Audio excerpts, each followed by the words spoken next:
Hello guys, good morning. Magandang araw po sa lahat. Welcome to my channel, Inday Gardening and Daily Vlogs. Ngayon magtanim ako ng sweet potato na purple.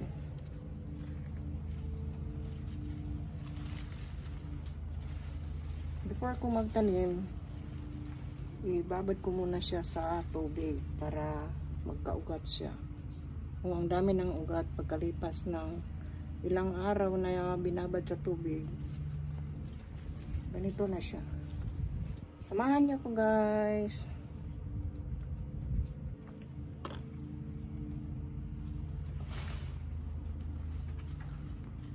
Tanim tayo ng sweet potato habang hindi pa lumalamig, kasi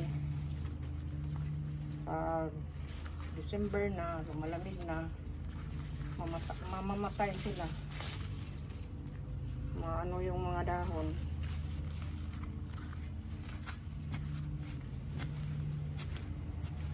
Saka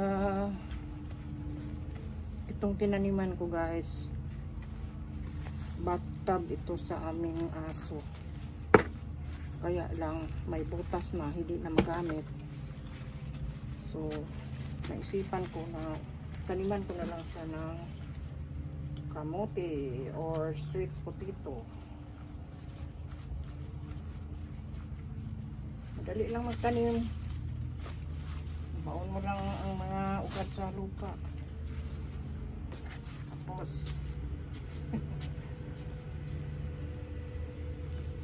ito lang. Maalaala ko noong sa probinsya pa kami, ganito din ang ginagawa namin, pero ngayon parang wala na.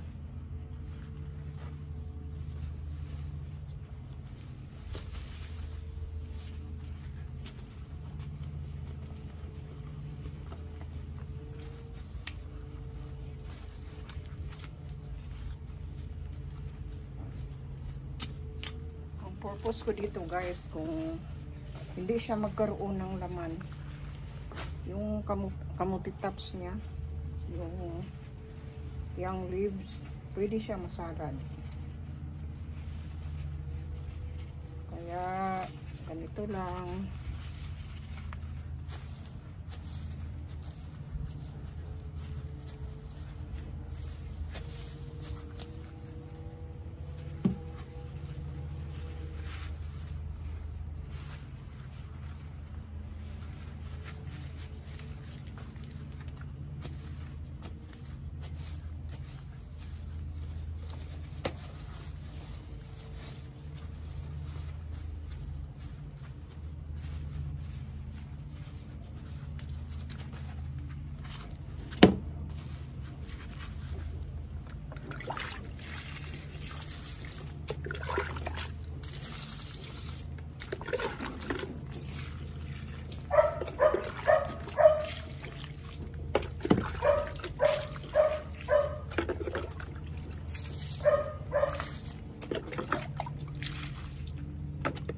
Hanggang dito lang guys. Salamat sa panunood.